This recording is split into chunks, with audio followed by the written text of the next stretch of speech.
வார்த்தை தவறிவிட்டாய். அத்தியாயம் 31. மீட்டிங்கை முடித்துக்கொண்டு ஆதவனும் மயூரியும் லால்பாக் சென்று கொண்டிருந்தனர். ஆதவனின் அம்மா பன்னீர் ரோஜா கன்றுகள் வேண்டும் என்று அவனிடம் சொல்லி அனுப்பியிருந்தாராம். மேலும் ஆதவனுக்கும் இன்னும் சில அலங்கார செடி வகைகளும் விதைகளும் வாங்க வேண்டியிருந்தது. கிளம்பும் முன்பே மீட்டிங் விரைவில் முடிந்துவிட்டால் லால்பாக் சென்று வர வேண்டும் என்ற விஷயத்தை மயூரியிடம் சொல்லியிருந்தான் ஆதவன். எனவே தம்பி கண்ணனை முடிந்தால் தன்னை லால்பாகில் வந்து சந்திக்குமாறு மெசேஜ் அனுப்பியிருந்தாள் மயூரி. அவனும் வந்து விடுவதாக பதில் செய்தி அனுப்பியிருந்தான். ஆதவனுக்கு தெரியாமல் தான் கண்ணனை சந்தித்து பேச வேண்டும். மயூரி அளவிற்கு கண்ணன் மனோதிடமானவன் இல்லை. மேலும் ஆதவனை அவனுக்கு மிகவும் பிடிக்கும். நேருக்கு நேர் சந்தித்துக் கொள்ள நேரிட்டால் ஆதவன் கேட்காமலேயே விஷயத்தை முழுவதுமாக உளறிவிடுவான் கண்ணன். நுழைவு வாயிலில் காரை நிறுத்தி டிக்கெட் வாங்கி கொண்டிருந்தான் ஆதவன். அவன் அறியாத வண்ணம் எச்சரிக்கையாக சுற்றிலும் நோட்டமிட்டாள் மயூரி. பக்கவாட்டில் இருந்த ஆள் உயர அழகான குத்துச்செடியின் பின்னால் நின்று கொண்டிருந்தான் கண்ணன். உடன் இன்னொருவன் நண்பனாக இருக்கும் போல. தம்பியை கண்டதும் இதுவரை இல்லாத ஒரு புது பரவசமும் உருக்கமும் வந்து சேர்ந்து கொள்ள கண்கள் பனித்தன அவளுக்கு. அக்காவையும் அம்மாவையும் பிரிந்து எங்கேயும் போக மாட்டேன் என்று அடம் பிடித்தவனை கெஞ்சி கொஞ்சி இங்கே கொண்டு வந்து சேர்த்து விட்டார்கள் மயூரியும் ரவிச்சந்திரனும். நன்றாக படிக்கிறான். ஆசிரியர்களிடத்தும் பள்ளியிலும் கூட நல்ல பெயர் சம்பாதித்து கொடுத்து தன்னை இந்த பள்ளியில் சேர்த்து விட்ட ரவிச்சந்திரனுக்கும் நல்ல பெயரை வாங்கி கொடுத்து விட்டான்.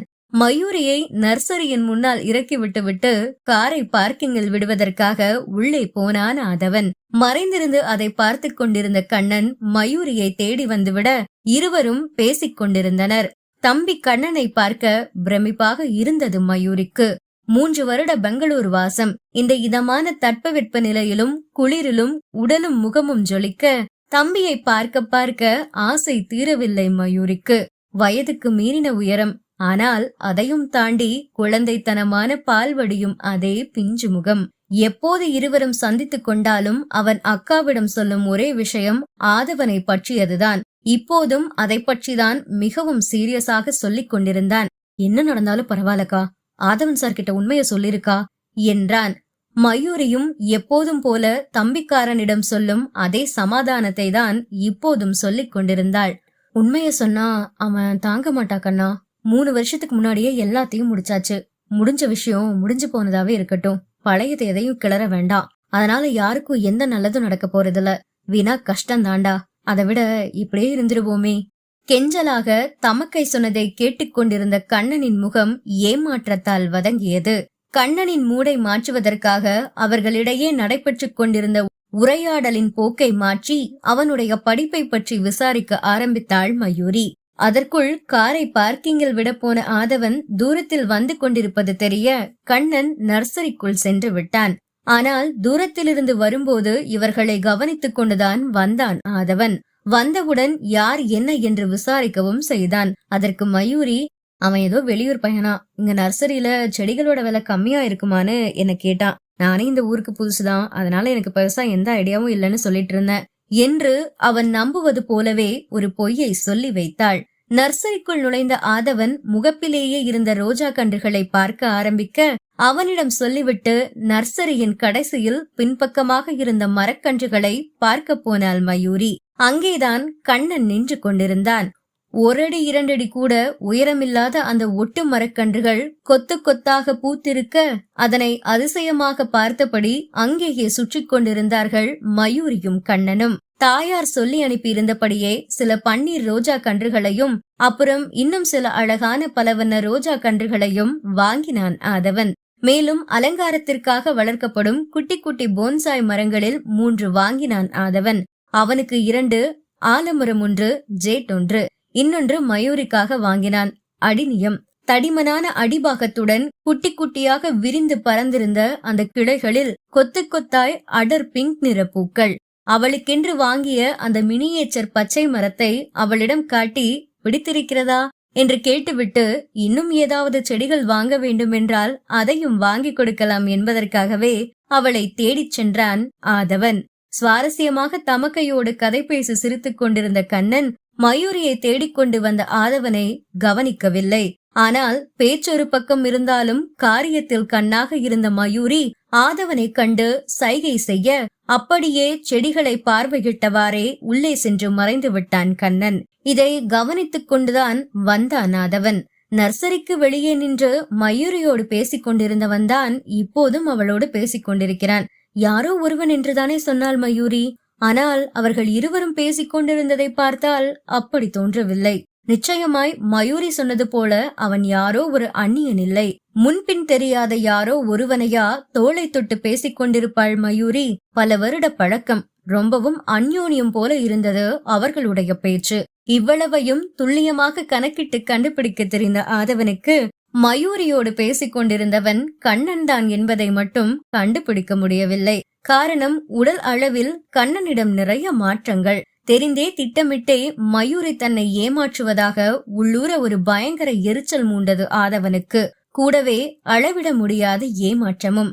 அவனிடம் சொல்லிவிட்டு போய் பேசிவிட்டு வந்தால் என்ன ஆகிவிடுமாம்? போகக்கூடாது, யாரிடமும் பேசக்கூடாது என்றெல்லாம் அவன் தடுக்கவா போகிறான்? ஏன் இந்த திருட்டுத்தனம்? அப்படியானால் அந்த நபரை ஆதவன் பார்க்க கூடாது என்று மயூரி நினைக்கிறாள். அப்படி என்ன பெரிய ரகசியத்தை அவனிடமிருந்து அவள் மறைத்து வைத்திருக்கிறாள்? இவ்வளவு அந்யோன்யமாக இருந்தும் என்ன பயன்? அவனை இந்த நொடி வரைக்கும் அவள் யாரோவாகத்தானே நினைக்கிறாள். அதாவது மூன்றாவது நபர் போல. தனக்குரியவன் என்ற எண்ணமே அவளுக்கு இல்லையே. அது இருந்திருந்தால் இப்படி ஒளிந்து ஒளிந்து யாருடனோ பேசிக் கொண்டிருந்திருக்க மாட்டாளே. உள்ளூர குமைந்து கொண்டிருந்தான் ஆதவன். எரிமலை போல ஒரு கோபம் உள்ளே கனன்று கொண்டிருந்தாலும் எதையும் வெளிக்காட்டிக் கொள்ளாமல் இயல்பாகவே அவளிடம் பேசினான். பிறகு அவன் வாங்கி வைத்திருந்த செடிகளை எல்லாம் அவளுக்கும் காண்பித்துவிட்டு பில் போட்டு தள்ளுவண்டியில் ஏற்றிக்கொண்டு வெளியே வந்தார்கள். வாயிலில் செடிகளோடு மயூரி காத்துக் கொண்டிருக்க காரை எடுத்து வருவதற்காக பார்க்கிங் சென்றிருந்தான் ஆதவன். அவன் காரை எடுத்துக்கொண்டு நர்சரி வாயிலுக்கு வருவதற்குள் மழை கொட்டிவிட்டது. பெங்களூரில்தான் மழை பெய்ய நேரம் காலம் கிடையாதே. வருண பகவான் கொஞ்சம் குஷி மூடில் இருந்தால் போதும், மழையாக பொழிந்து நகரை குழு குழுவென்று ஆக்கிவிடுவார். ஆதவன் காரோடு வருவதற்குள் முழுக்க நனைந்து விட்டாள் மயூரி. டிக்கியை திறந்து செடிகளை எல்லாம் உள்ளே அடுக்கி வைத்துவிட்டு பின்னால் ஏறிக்கொண்ட மயூரி சீட்டில் கிடந்த குட்டி டவலை எடுத்து ஈரமாகி இருந்த தலையையும் உடலையும் துடைத்துக் கொண்டிருந்தாள். ரிவர்வியூ மிரர் வழியாக மயூரியை பார்த்து கொண்டிருந்த ஆதவனின் மனம் கொஞ்சம் நழுவி ஓடத்தான் நினைத்தது. மயூரி பால் வெள்ளையில் கோல்டன் எம்ப்ராய்டரி செய்யப்பட்ட சுடிதார் அணிந்திருந்தாள். வர்ணதேவன் உபயத்தால் முழுவதும் நனைந்து அவளது உடம்போடு உடம்பாக ஒட்டி போயிருந்த அந்த சுடிதாரின் வழியே அவள் மூடி வைத்திருந்த உடல் வனப்பும் வளைவு நெளிவுகளும் ஆதவன் கண்களுக்கு விருந்தளிக்க, ஆசை இருந்தாலும் அவள் மீது இப்போது இருந்த கோபத்தில் முகத்தை திருப்பிக் கொண்டான். சீட்டர் சீட்டர் என்று வாய்க்குள்ளே முனங்கிக் கொண்டு காரை கிளப்பினான் ஆதவன். ஹோட்டல் வந்து சேரும் வரையிலும் இருவரும் எதுவும் பேசிக்கொள்ளவில்லை. அவனுக்கு கோபம், அவளுக்கு ஒரு விதமான உறுத்தல். ஒருவேளை தானும் கண்ணனும் பேசிக் கொண்டிருந்ததை ஆதவன் பார்த்திருப்பானோ என்று. பயமெல்லாம் இல்லை. அவள் என்ன தப்பு செய்தாள் அவனை பார்த்து பயப்படுவதற்கு? ஆனால் தப்பும் தவறுமாக எதையாவது கற்பனை பண்ணி வைத்துக் கொண்டு இவன் ஏதாவது செய்வான் அல்லது பேசுவான். அதை பற்றிய கவலைதான் மயூரிக்கு. அறைக்குள் வந்ததும் ஆதவன் வெளியே போய்விட்டான். அவன்தான் வெளியே போய்விட்டானே என்று அசட்டையாக எண்ணிய மயூரி அறைக்குள்ளேயே நின்று உடை மாற்றிக் கொண்டிருந்தாள். அந்நேரம் பார்த்து கதவை திறந்து கொண்டு உள்ளே நுழைந்த ஆதவன் அவள் நின்றிருந்த கோலத்தை பார்த்துவிட்டு, டிரெஸ் மாத்ததுக்கு தான் தனியா ரூம் இருக்குதுல்ல, அங்க போய் மாத்தி தொலைக்க வேண்டியதுதானே? ரூம்குள்ள நின்னு எல்லாத்தையும் காமிச்சு சீன் போட்டுக்கிட்டு இருக்கியா? அறிவில்லையா உனக்கு என்று எரிந்து விழுந்தான். நீ கதவை தட்டிக்கிட்டு வர வேண்டியதுதானே என்று பதிலுக்கு சீறினாள் மயூரி. நான் ஏன் கதவை தட்டிட்டு உள்ள வரணும்? இது என்னோட ரூம். எப்ப வேணாலும் வருவேன், எப்ப வேணாலும் போவேன். அதையெல்லாம் நீ சொல்லக்கூடாது என்று கத்திவிட்டு மீண்டும் வெளியே போய்விட்டான். ஒரு நிமிடம் பேயறைந்தார் போல நின்ற மயூரிக்கு பிறகுதான் தெளிவு உண்டாயிற்று. ஆதவன் தன்னையும் கண்ணனையும் ஒன்றாக சேர்த்து பார்த்ததை வைத்து தப்பாக ஏதோ ஒரு முடிவுக்கு வந்து விட்டான். நேரடியாக அவளிடம் அதை பற்றி கேட்க முடியாது இல்லையா? அந்த இயலாமையில் வந்ததுதான் இந்த ஆவேசமும் ஆத்திரமும். மழுக்கென கண்ணீர் சிந்திவிட்டது மயூரிக்கு. அவளுக்கு மட்டும் ஏன் இப்படி அடுக்கடுக்கான சோதனைகள்? அப்படி என்ன பெரிய பாவம் செய்து விட்டாள் அவள்? பிறந்ததிலிருந்தே தொடர்ந்த போராட்டம் இன்னும் நின்ற பாடில்லை. இருண்டு கிடந்த அவளது வாழ்வில் சூரியனாக வந்தான் ஆதவன். அவனுடனாவது ஒரு மகிழ்ச்சியான வாழ்வை வாழ முடிந்ததா? அதுவும் இல்லை. மொத்தத்தில் எதற்குமே ஒரு நல்ல விதி இல்லாமல் போய்விட்டது மயூரிக்கு. அதை நினைக்க நினைக்க நெஞ்சை அடைத்துக் கொண்டு வந்துவிட உடை மாற்றிக்கொண்டு குளியலறைக்குள் நுழைந்து ஒரு பாட்டம் அழுது தீர்த்தாள். அழுது முடித்து மீண்டும் ஒருமுறை நன்றாக முகம் கழுவிக் கொண்டு வந்தவளுக்கு அறைக்குள் இருக்கவே பிடிக்கவில்லை. அத்தியாயம் 32. ஆளுக்கு ஒரு தனி ரூமா போட்டுக்கலாம் என்று மயூரி சொன்னதற்கு, நான் வேற நீ வேறையா தங்கோ, 2 பேரும் ஒண்ணுதான், அதனால ஒரே ரூம்லயே தங்கிக்கலாம் என்று தேன் குரலில் சொல்லி அவளை அழைத்து வந்துவிட்டு, இப்போது என்னடா என்றால் அவனுடைய ரூமாம். எப்போது வேண்டுமானாலும் வருவானாம் போவானாம். சரி, வரட்டும் போகட்டும். ஆனால் அதை ஏன் அப்படி இஞ்சி தின்ற குரங்கு போல முகத்தை வைத்துக் கொண்டு சொல்ல வேண்டுமாம்? கோபம் என்று ஒன்று வந்துவிட்டால் அவன் என்ன வேண்டுமானாலும் பேசுவான். அதை மயூரி சகித்துக் கொள்ள வேண்டுமா? முழுதாக போர்த்திக் கொண்டு நின்றாலே கண்களால் துகிலுரித்துக் கொஞ்சுவான். இப்போது ஆடைகளில் பாதியை இழந்த நிலையில் அரை நிர்வாணமாக நின்றும் அவளை எட்டி கூட பார்க்கவில்லை. இனிமேல் ஈ என்று இழுத்துக் கொண்டு பக்கத்தில் வந்து மேலே கையை வைக்கட்டும், வைத்த கையை உடைத்து விடுகிறேன் என்று கருவிக்கொண்டாள் மயூரி. கீழே இறங்கி போய் அந்த ஹோட்டலின் பக்கவாட்டில் இருந்த பார்க்கில் கிடந்த மர பெஞ்சில் உட்கார்ந்து கொண்டாள். டிசம்பர் மாத பனி உடம்பை ஊசியாய் துளைக்க ஆரம்பிக்க தன்னை சுற்றி சுழன்று கொண்டிருக்கும் இந்த மொத்த உலகத்தையுமே வெறுத்தபடி அமர்ந்திருந்தாள் மயூரி. எப்போது அவளை வாட்டி வதைக்கும் இந்த பிரச்சனைகள் எல்லாம் தீர்ந்து அவளுக்கு நிம்மதி கிட்டும்? குறிப்பாக ஆதவனிடமிருந்து. அவளது பிரச்சனைகளை புரிந்து கொண்டு எப்போது அவளிடம் அனுசரணையாக நடந்து கொள்வான் ஆதவன்? அதை நினைத்தே ஏக்கமாக இருந்தது மயூரிக்கு. கண்ணன் சொன்னதை போலவே ஆதவனிடம் உண்மையை சொல்லிவிடலாமா? சொன்னால் நம்புவானா? அவன் நம்புவது, நம்பாமல் போவது, அதெல்லாம் ஒரு புறம் இருக்கட்டும். நடந்தவற்றையெல்லாம் வரிவிடாமல் சொன்னால் ஆதவன் தாங்கிக் கொள்வானா? அவள் நிம்மதியாக இருக்க வேண்டும் என்பதற்காக அவளுடைய பாரத்தை எல்லாம் அவன் மீது இறக்கி வைத்து அவனை நிம்மதி இழக்கச் செய்ய வேண்டுமா? அவளை காதலித்த பாவத்திற்காக அவளுடைய சுமையை அவன் ஏன் தலையில் தாங்க வேண்டும்? காலம் முழுவதும் நிம்மதியை தொலைத்துவிட்டு அலைய வேண்டும் என்கிற வரத்தை அவள் வாங்கி வந்திருக்கும் போது எங்கே போய் முட்டிக்கொள்ள முடியும்? லால்பாகில் உள்ளே நுழையும் வரை அவளோடு பயணம் செய்து கொண்டு அவள் கூடவே வந்த நிம்மதி அதை விட்டு வெளியேறும் போது அவளோடு இல்லை. அவளுடைய நிம்மதிக்கு அவ்வளவுதான் ஆயில் போல. ஆதவனுடைய குணம் தெரிந்தே கண்ணனை வர சொன்னது தப்பு. காலம் கடந்து சரியாக யோசித்தாள் மயூரி. ஆனால் பாசம் யாரை விட்டது? அன்பிற்கும் உண்டோ அடைக்கும் தாள்? மயூரி பெங்களூருக்கு வருகிறாள் என்று அம்மா போனில் சொன்ன நாளில் இருந்தே தன்னை வந்து பார்த்தே ஆக வேண்டும் என்று குதித்துக் கொண்டிருந்தான் கண்ணன். எனவேதான் எப்படியாவது ஆதவனின் கண்ணில் மண்ணை தூவியாவது சென்று கண்ணனை பார்த்து விட வேண்டும் என்று நினைத்தாள் மயூரி. ஆசைப்பட்டபடியே கண்ணனை பார்த்து விட்டாள். ஆனால் ஆதவன் கண்ணில்தான் மண்ணை தூவ முடியவில்லை. எவ்வளவோ எச்சரிக்கையாக இருந்தும் கண்ணனையும் மயூரியும் சேர்த்து வைத்து பார்த்து விட்டான் ஆதவன். பார்த்தவன் கண்ணனை வேறு யாரோ என்று எண்ணி தவறாகவும் நினைத்து விட்டான். அதுதான் இப்போது வினையாகவும் ஆயிற்று. ஆனால் இந்த ஆதவனால் எப்படித்தான் இப்படி பேச முடிகிறதோ? சட்டையை கழற்றி மாற்றுவது போல குணத்தையும் அடிக்கடி மாற்றிக்கொள்கிறான். ஒரு சமயம் தேனாய் பேசுவான், இன்னொரு சமயம் தேளாய் மாறி கொட்டுகிறான். மயூரிக்கு ஒரு விஷயம் தெளிவாக தெரிந்து போயிற்று. ஊர் போய் சேரும் வரையிலும் எதையாவது சொல்லி அவளை குத்திக் கொண்டேதான் இருக்க போகிறான். அவனுக்கு வேலையே அதுதானே. ஏதாவது ஒரு சிறு துரும்பு போல விஷயம் மயூரிக்கு எதிராக கிடைத்தாலும் போதும், அதையே தூணாக்கி பேயாட்டம் ஆட வேண்டியது. காலையில் மீட்டிங்கிற்கு செல்வதற்கு முன் காற்று புகுந்து செல்வதற்கு கூட இடம் கொடாது அவளை இறுக்கமாக கட்டிக்கொண்டு கொஞ்சிய கொஞ்சல் என்ன? மழையில் நனைந்து நன்றாக உடம்பை துடைத்த பிறகும் கூட அவள் மீது ஒட்டி கொண்டிருந்த அவனது வாசம் அவளை விட்டு போகவில்லை. பேசிய காதல் மொழிகள் எத்தனை எத்தனை! அந்த வார்த்தைகளை ஏதோ கல்லோ முள்ளோ கேட்டிருந்தால் அவைகளும் கூட ஆதவன் மீது காதல் வயப்பட்டிருக்கும். பேசி பேசியே மயூரின் மனதை உருக வைத்துக் கொண்டிருந்தான். அவன்தான் இவன் என்று சொன்னால் யாரும் நம்ப மாட்டார்கள். அவளைத்தான் பைத்தியக்காரி என்பார்கள். மயூரிக்கே சில சமயம் அப்படித்தான் தோன்றும். அவனா இவன் என்பது போல. காரணம், சில சமயம் ரெமோ போல இருப்பான், இன்னொரு சமயம் அந்நியனாக மாறிவிடுகிறான் அல்லவா? அவன் ரூமாம் அவன் ரூம். அவள் அவுத்து போட்டுக்கொண்டு அறையில் நடுவில் நிற்கிறாளாம். எப்படி சொன்னான்? கோபமும் அழுகையுமாய் அந்த பனியில் நனைந்தபடியே அமர்ந்திருந்தாள் மயூரி. ஆனால் அவளுடைய மனக்குமுறல்களுக்கு காரணமான ஆதவனும் கிட்டத்தட்ட அவளின் மனநிலையில்தான் இருந்தான். அவனுக்கு மயூரியை நினைத்து ரொம்பவே ஆதங்கம். அவனுக்கு மறைத்து அவள் ஒன்றை செய்து விட்டாள் என்ற ஆத்திரம். அவனுடைய உயிரோடு உயிராக கலந்தவள் அல்லவா மயூரி? அவன் உடம்பானால் அவள் உயிர். அப்படி இருக்கையில் அவனிடம் அவள் எதையும் ஏன் மறைக்க வேண்டும்? அதற்கான அவசியம் என்ன வந்தது? தப்போ சரியோ, அவனிடம் ஒரு வார்த்தை சொன்னால் குறைந்தாவிடப் போகிறது. அவனை ஏன் ஒரு மூன்றாம் மனிதனாக நினைத்து மயூரி ஒதுக்குகிறாள்? அவனுடைய அன்பில் அக்கறையில் இன்னுமா அவளுக்கு சந்தேகம்? அவளுடைய செய்கை ஒவ்வொன்றும் ஆதவனை அவள் இன்னும் முழுமையாக நம்பவில்லை என்பதைத்தானே அவனுக்கு உணர்த்துகிறது. அதை நினைக்கையிலேயே ஆதவனுக்கு நெஞ்சோடு சேர்த்து கண்ணும் கலங்கி போயிற்று.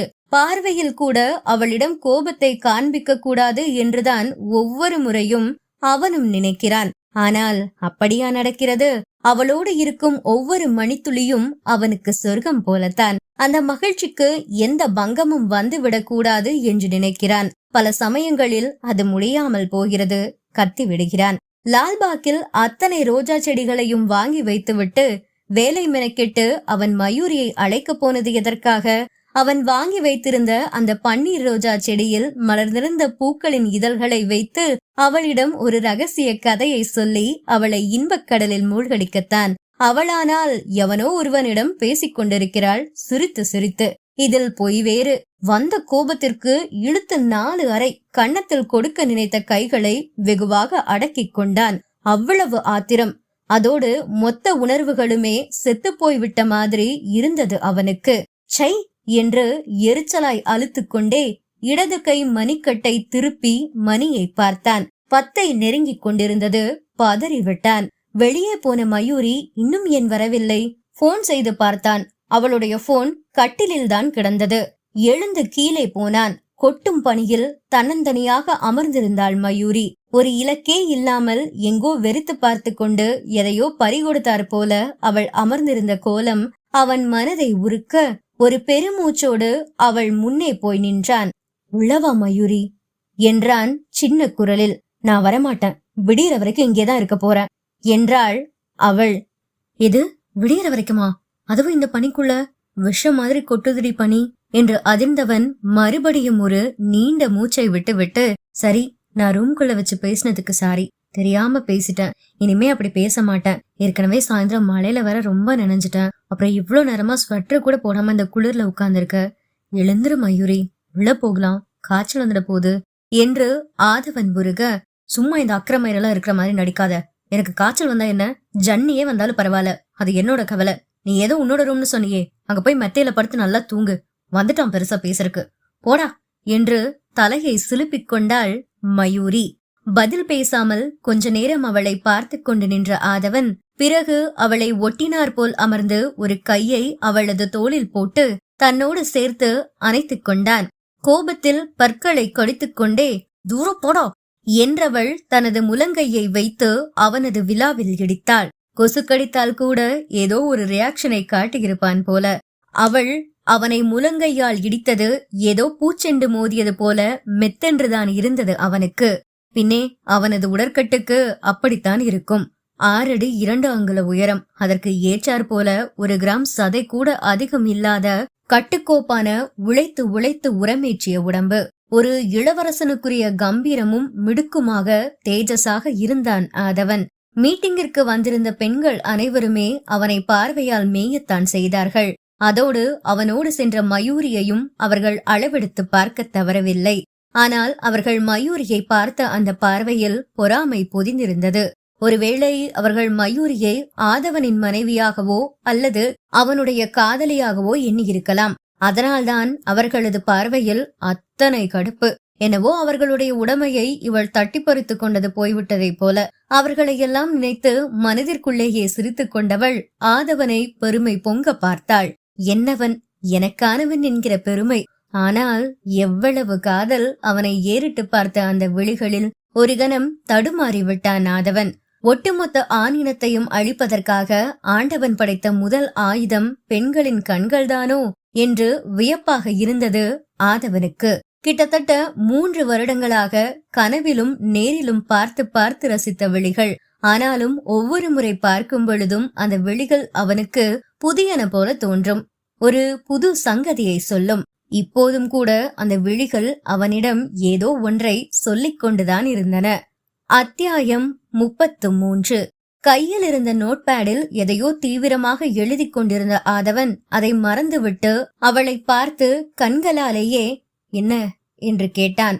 வாயால் கேட்டாலே பதிலை யோசித்துதான் சொல்ல வேண்டும். கண்களால் கேட்ட பிறகு தாய்மொழியையே மறந்து ஊமையாகிவிட்டாள் மயூரி. இதுவே ஒரு தனியறையாக இருந்திருந்தால் வெட்கம் மானம் ரோஷமெல்லாம் பாராமல் அவனை இறுக்கமாக கட்டி கனைத்து ஒரு ஈச் கொடுத்திருக்கலாம் அவளை பார்த்து என்னவென்று கேட்ட அந்த கண்களின் மீது.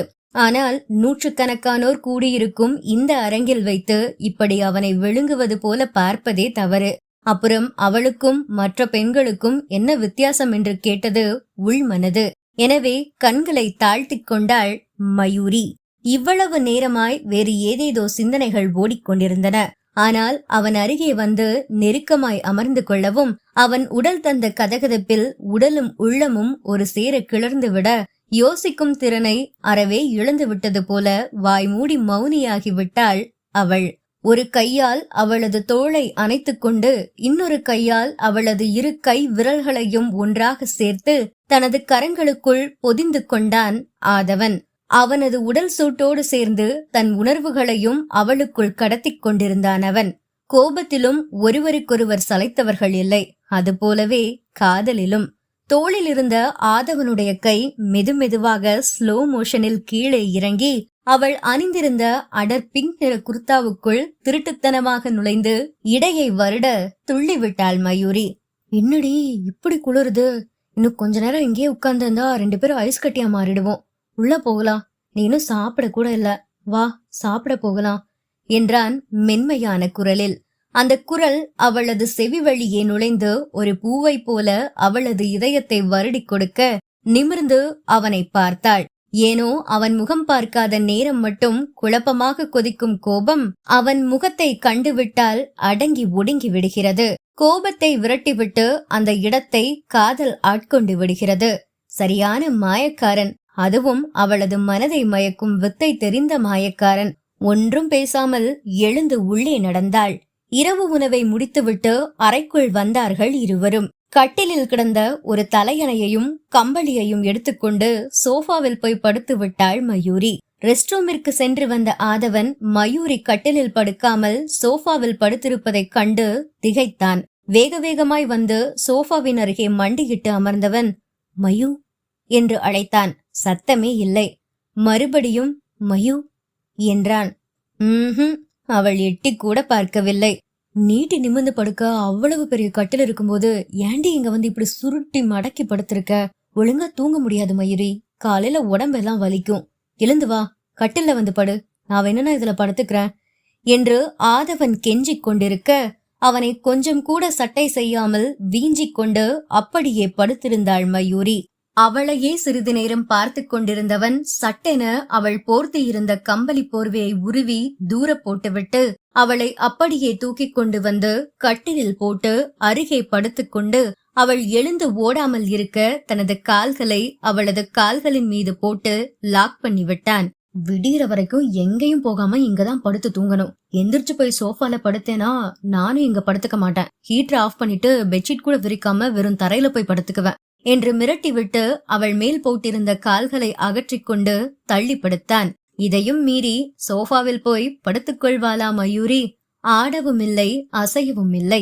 பொம்மை போல அப்படியே படுத்திருந்தாள். வெறுமனே மிரட்டலுக்காக எதையும் சொல்ல மாட்டான் ஆதவன், செய்து விடுவான். இந்த டிசம்பர் மாத குளிரில் பெங்களூரில் கிரானைட் தரையில் வெறுமுடம்போடு படுத்து தூங்கினால் நடுராத்திரியே ஜன்னி வந்துவிடும். ஹீட்டரின் உதவியோடு அந்த அறை இதமான சூட்டோடுதான் இருந்தது. ஆனால் கிட்டத்தட்ட 4 மணி நேரமாக கொட்டும் பணியில் அல்லவா இருந்தாள் மயூரி. குளிரில் பாதிக்கு மேல் விரைத்து போயிருந்த உடல் உறுப்புகளுக்கு இப்போதுதான் சுரணை வர ஆரம்பித்திருந்தது. ஆதவன்தான் அவள் போர்த்தி இருந்த போர்வையை எடுத்து வீசி விட்டானே. கையை நீட்டி கட்டிலில் கிடந்த இன்னொரு குயில்ட்டை எடுத்து போர்த்தி கொண்டாள். மல்லாந்து படுத்து சீலிங்கை ரசித்து பார்த்து கொண்டிருந்த ஆதவன் லேசாக தலையை திருப்பி மயூரியை பார்த்தான். கழுத்து வரை இழுத்து போர்த்து இருந்தாள். உதடுகளில் அழுத்தும் அவனது கோபத்தின் அளவை அவனுக்கு சுருங்கச் சொல்ல உதட்டுக்குள் சிரித்தான் அவன். மயூரியின் கோபம் ஒன்றும் பெரிய மலை அல்ல, உடைத்து தள்ள உளி தேவைப்படும் அளவிற்கு. ஆதவனின் மீதான மயூரியின் கோபம் புல்நுனியில் ஒட்டி கொண்டிருக்கும் பனித்துளியை போன்றது. சூரியனின் பொன்கதிர்கள் பட்ட உடனே எப்படி அது மாயமாய் மறைந்து போகுமோ அதுபோலத்தான் மயூரியின் கோபமும். ஆதவனின் கைப்பட்டதுமே காணாமல் போய்விடும். மெதுவாக தவழ்ந்து வந்து அவளுடைய குவில்ட்டுக்குள் நுழைந்து மயூரியின் இடுப்பில் கையை போட்டு இழுத்து தன் மார்பில் போட்டுக்கொண்டான் ஆதவன். பிறகு மெதுவாக, மதியம் மீட்டிங் ஹால்ல வச்சு என்னை ஏன் ஒரு மாதிரி பார்த்த என்று கேட்டான் கிசுகிசுப்பாக. ஆதவனுடைய கேள்வியை ரசித்து கேட்டுக்கொண்டிருந்தாலும் அதனை வெளிக்காட்டிக் கொள்ளாமல் கண்களை திறவாமலேயே கிடந்தாள் மயூரி. வலது கையால் அவளது தாடையை இறுக பற்றி தன் புறம் திருப்பினான் ஆதவன். பதில் சொல்லு மயூரி, மத்தியானத்துல இருந்து இதே யோசனை தான் ஓடிட்டே இருக்கு. ஏன், நான் உன் முகத்தை பார்க்க கூடாதா? கண்களை திறவாமலேயே வந்தது கேள்வி. யாரு சொன்னா பார்க்க கூடாதுன்னு? நல்லா பாருடி, நீ பார்த்து ரசிக்கணும்னு தான் நானும் பார்த்து பார்த்து ட்ரெஸ் பண்ணிக்கிறேன், ஹேர் ஸ்டைல் பண்ணிக்கிறேன். உனக்கு ஒரு விஷயம் தெரியுமா? உன்னை கவுக்கிறதுக்காகவே நான் பெர்ஃப்யூம் போட்டுக்கிறேன். அப்புறம் மாசத்துக்கு ஒரு தடவை பியூட்டி பார்லர் கண்டிப்பா போறேன். வேலை மெனக்கேட்டு ஏன் இதையெல்லாம் பண்றேன் தெரியுமா? எல்லாம் இந்த அழகான தேவதையின் கடைக்கண் பார்வைக்குத்தான் என்று அவள் மூக்கோடு மூக்கை வைத்து உரசினான். ஓஹோ, பியூட்டி பார்லர் எல்லாம் போறியா? அதான் இவ்வளவு அழகா இருக்க போல. அழகா இருக்கேன்னு வாயால சொன்னா எப்படி? கொஞ்சம் இந்த கண்ணை திறந்து பாக்குறது. அதான் பார்த்தனே மதியானம் மீட்டிங் ஹால்ல வச்சு. ஓ, நீ பார்த்த பார்வைக்கு அதான் அர்த்தமா மயூரி? மாமா அவ்வளவு அழகாவா இருக்கேன் என்று விட்டு, சரி அப்புறம் என்றான். அப்புறம்னா அப்புறம்னா என்று இழுத்தவன், இப்போ நான் உன்னை பாக்குறேன். என்னடா என் மயிலு இவ்ளோ அழகா இருக்கேன்னு நினைக்கிறேன். உடனே என்ன பண்ணுவேன்? அப்படியே கட்டி பிடிச்சு ஒரு உம்மா கொடுத்துடுவேன். அந்த மாதிரி உனக்கும் ஏதாவது தோணுச்சா? இல்ல அதையும் தாண்டி வேற ஏதாவது தரணும்னு தோணுச்சா என்று விம்பார் போட்டு விளக்கிக் கொண்டிருந்தான் ஆதவன். பட்டென வெடித்து சிரித்து விட்டாள் மயூரி. என்னதான் சண்டை போட்டு முட்டிக்கொண்டாலும் இருவரது சிந்தனையும் கூட ஒரே மாதிரி தான் இருக்கிறது. ஆதவன் சொன்னது போல மயூரி அவனுக்கு அந்த நேரத்தில் உம்மா கொடுக்க வேண்டும் என்று ஆசைப்பட்டது உண்மைதானே. இப்ப ஏண்டி சிரிக்கிற? நான் பைத்தியம் ஆயிட்டேன் என்றவள் தன் இடையில் கிடந்த அவனது கையை விலக்கிவிட்டு அந்த பக்கம் திரும்பி படுத்துக் கொண்டாள். மீண்டும் அவளை தன் புறமாக திருப்புவதற்காக ஆதவன் கையை அவளது வயிற்றில் வைக்க பட் பட்டென அடித்து கையை பிடித்து தள்ளி விட்டாள். 2 முறை இவ்வாறு அவள் அவனது கையில் அடித்து விலக்கி தள்ள, அதன் பிறகு கொஞ்சம் கூட யோசிக்காத ஆதவன் அவள் மீதே புரண்டு அடுத்த பக்கம் போய் படுத்துக் கொண்டான். நீயாடி பைத்தியம்? நான் தான் பைத்தியம். ஸ்பேனரும் கைமா செவனேன்னு நின்னவ முன்னாடி வந்து ஸ்கூட்டியோட விழுந்து கிடந்ததே நீதானே என்றான் ஆதவன். நான் ஒண்ணு வேணுனே வந்து விழல, எல்லாம் அந்த கருப்பு நாயால வந்தது என்று மயூரி சொல்ல, ஆனா மயூரி, உன் ஸ்கூட்டி முன்னால வந்து விழுந்த அந்த கருப்பு நாய பாராட்டியே ஆகணும். நம்ம 2 பேரையும் லவ் பண்ண வச்ச பெருமை அந்த கருப்பு நாய்க்கு தான் உண்டு.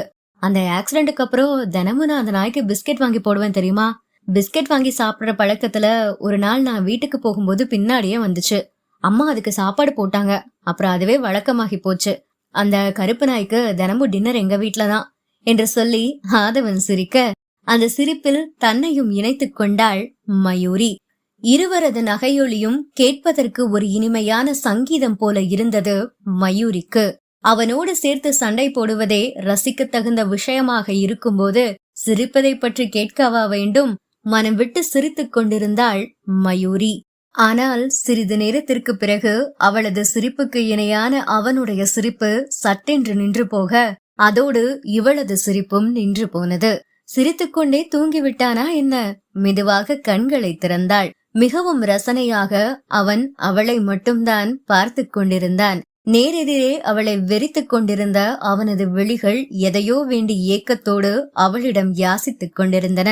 நெஞ்சம் ரயில் பெட்டியாய் தடதடக்க அவள் அந்த கண்களை பார்த்து கொண்டிருக்கும் போதே தனது வலது கையை நீட்டி அவளை இழுத்து தன்னோடு சேர்த்து இறுக்கி அணைத்துக் கொண்டான் ஆதவன். கோபம் கோபம் என்று அவனுக்கு எதிராக அவளுக்கு அவளே சொல்லிக் கொண்ட வார்த்தைகள் அந்த இறுக்கத்திலேயே பொடி பொடியாய் தகர்ந்து போக ஒரு காந்தம் போல அவனை ஒட்டிக் கொண்டாள் மயூரி. மயூ என்று தாபத்தோடு அழைத்தவனை தன்னை மறந்து முத்தமிட்டாள் மயூரி. தொடரும்.